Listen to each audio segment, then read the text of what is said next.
Howdy everybody, let's do this. I think I've got all the routing correct. Auto. Shockingly, we beat them. This should be an easy one too.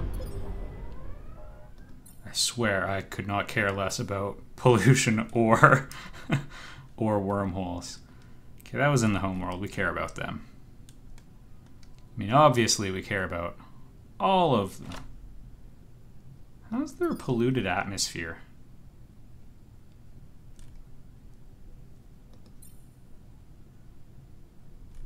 There's no pollution.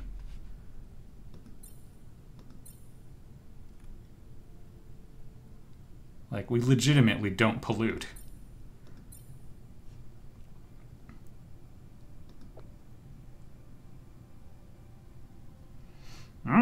Well, let them do their thing. Wow. Can't believe I'm still relying on, like, asteroids and stuff for production. Look at these guys go. They're just on a roll. And all of the tiles are used?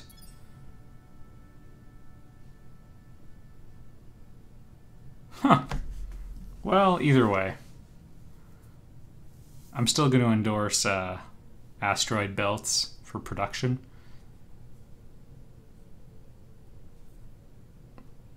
It's probably cheaper to use like asteroids overall in the beginning, but that extra maintenance penalty is probably making them less economical, even with all of the production that has to be done to get rid of pollution on other worlds. All right. Oh, ultra rich, normal G. What's G? Please, let me wipe you out. I need you to help me. Oh, forget that.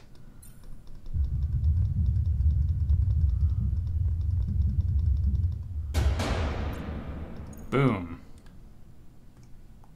The fact that you can target your bombs, it's kind of game breaking.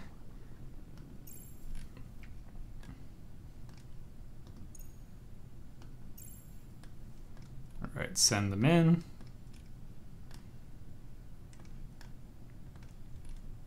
The Tiamat system. Perfect. Wow, that's all that's left of them. I guess there's the one other fleet too, but prepare your haikus. Not even dignifying you with wow, population's quite high, all considered.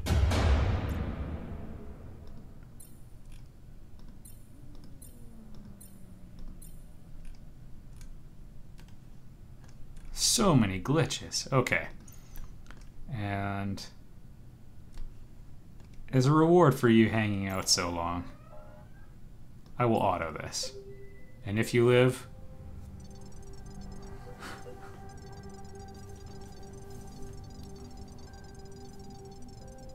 who said I brutally murdered them? We took, like, prisoners and everything.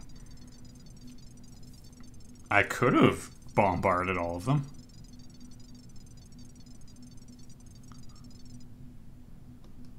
We can't say we aren't glad to see you go. Don't do what Donnie Don't does. I still took ridiculous losses.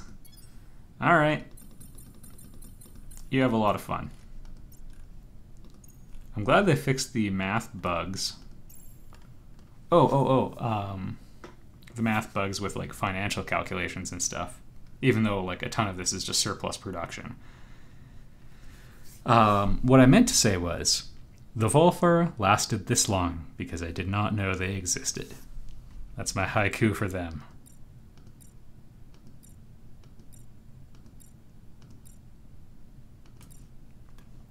All right.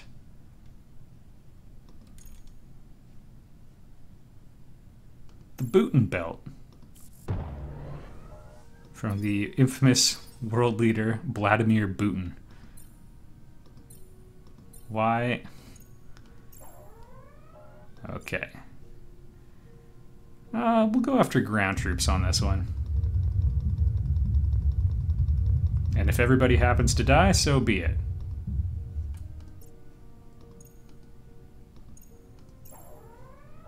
Auto.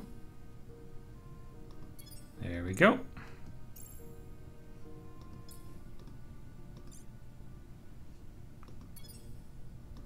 You guys, you know, do stuff.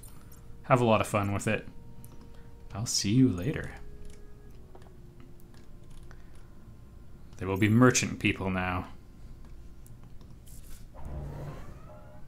Alright, let's give them this last fight. Let's give them a chance to go out in a blaze of glory.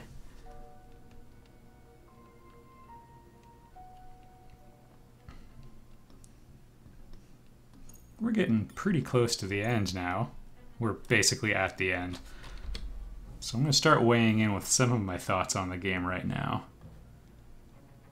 Because quite frankly, this shouldn't be that interesting. Oh, no, you don't. I don't believe them. How dare they?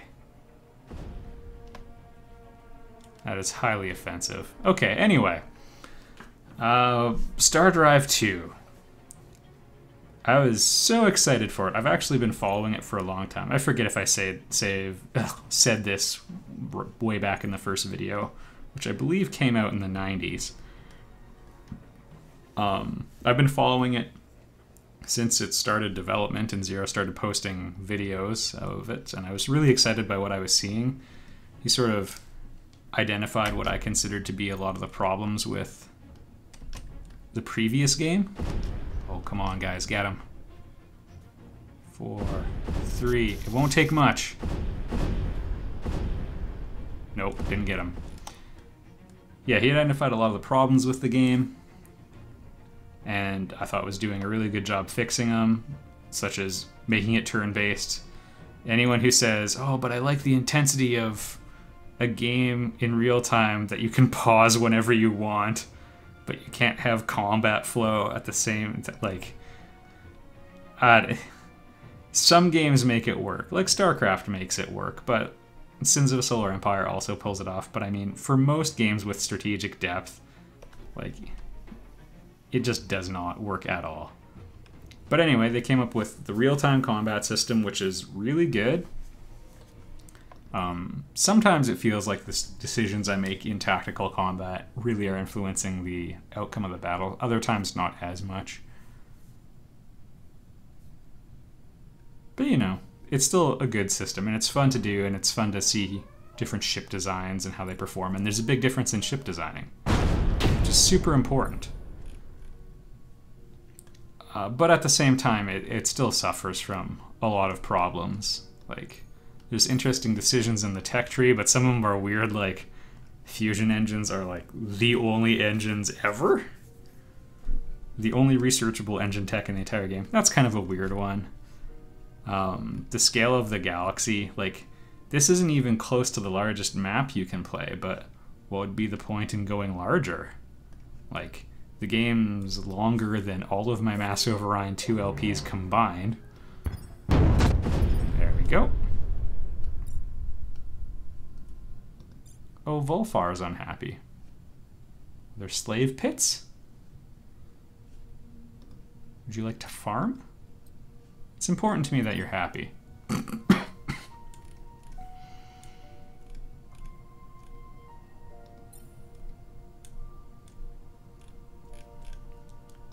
There's a lot of things I like about the scale they used for like production values and everything. Keeping it low, having fewer things that cause multiplicative effects, which was a problem with Master of Orion 2. There were so many ways to double and triple and quadruple your damage, and they all stacked. So that was no good. But yeah, it seems like as a game, for every good decision they make that was made, there was a bad one too. I'm so sorry, gang. So like the ground combat, for example. You can target just soldiers. So I mean, that really nerfs its importance, which is a good thing because it's not that good. And that was one thing that made me nervous when I was watching all of Zero's early videos. Is that, you know, he was talking about how there was this game he liked as a kid and it was basically Diet XCOM. And modeled the ground combat, and I remember maybe it was Civilization or I don't know, developer blogs for some strategy game commenting on how they didn't go into depth for those sorts of things because they emphasized tactics but not strategy. And in the end, do you really give a crap how a planet gets taken over when you're trying to conquer the entire galaxy? It's a distraction from the core game. Why is the game still going? Everyone's dead.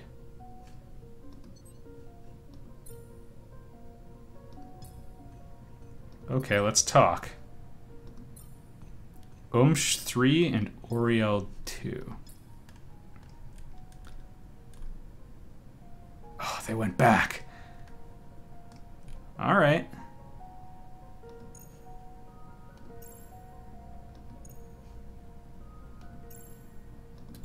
And let's go about this a slightly different way, shall we?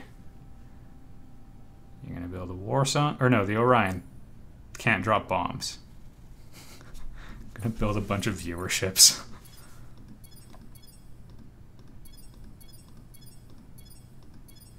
Spending my money. An Orion to protect them. Because, I mean, they keep settling systems I share with them.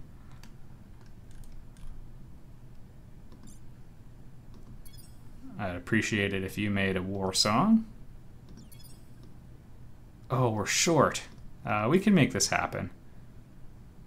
What can I scrap that's expensive? Alright, we got enough now. No, we don't. Some of these are really expensive buildings, though.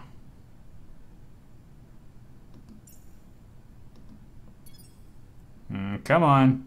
Just keep disassembling the place. There we go. And then rebuild all those things I scrapped. Management tips from Get Daved. Blow it up. Other problems, I mean, the early game's kind of interesting. The late game is just drudgery. I mean, I pretty much thought I had the game in the bag, starting with, I don't know, the 20th episode is when it was pretty clear that I was gonna win, I think. And we're almost on 50 now. I mean, that's terrible. The number of, it's just been mopping up duty for a really long time. So I'm gonna call out the game on that too. Bombard. Oh no. Okay. I often don't bother with the full bomb cycle. Bugs are a really huge issue in this game.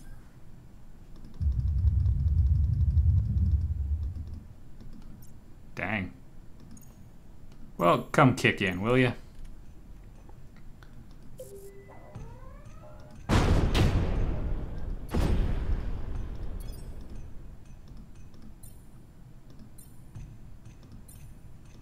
Some of those prompts are interesting when they're in small numbers, but not so much collectively. Goodbye. Some of the resources are interesting. Some of the situations they create, although honestly I think Endless Legend is going to be pretty tough to top in that regard. Weird burgs like this one as well, where it's just hard to line up a click. Game over, everybody. So, bottom line on Stardrive 2 is unfortunately I'm going to have to say no, but keep your eye on it. Stardrive 1 didn't get the support it deserved or needed, desperately needed. Went on to Stardrive 2.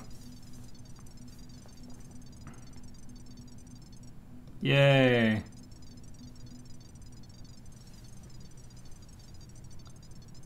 Yeah, I don't think our relationship is proper for you to be coy.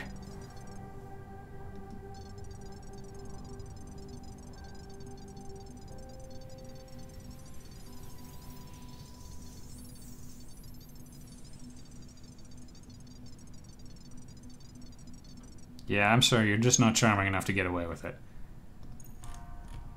That was the thing?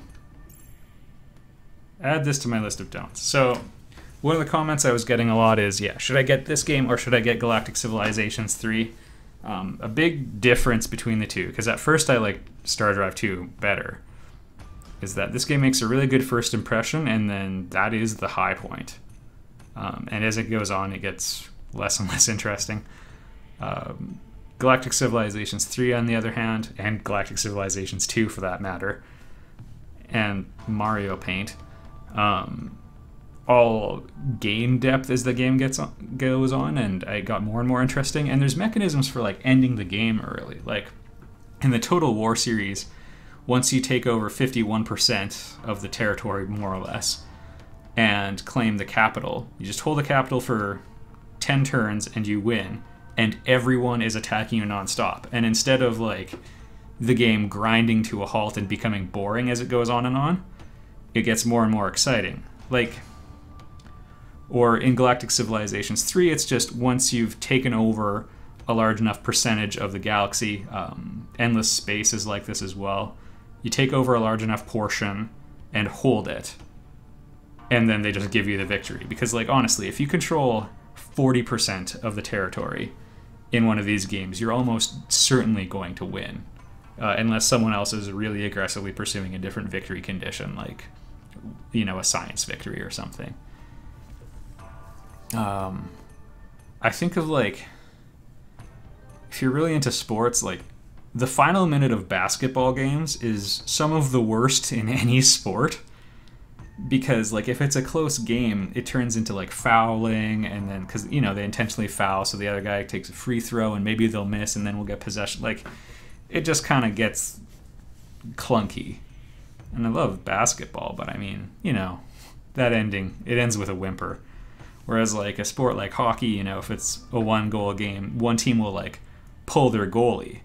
So any shot against them will be exciting, like, an instant defeat. But they get even more offensive potential as the trade-off, and they're just going for it, and it ends in, like, a blitzkrieg of offense as people... And, like, the defending team has this difficult choice where, like, they could try shooting at the empty net from their own zone, but it's icing, and then they can't change, and they'll be tired, and they'll be outnumbered at a defensive zone face-off, so they don't want to do that, so they have to skate it out, but it's hard to do because there's so many... It's, like, it's just a great dilemma. This is, like, basketball on steroids, where it just gets more and more cumbersome as the game gets on. So I feel bad because I really was excited about the game and everything. I still think it has potential, so I would say don't buy the game, but keep your eye on it, and keep your eye on the series. There was a lot of progress from Stardrive 1, a lot, to this game, and I hope it gets patched instead of releasing Stardrive 3. I hope some serious code refactoring happens and that sort of thing, because it's got some levels of polish, but is, like, really lacking in others. So those are my thoughts. Thank you for joining me for this Let's Play. It was an important journey, if nothing else. And I'll see you all in the next episode.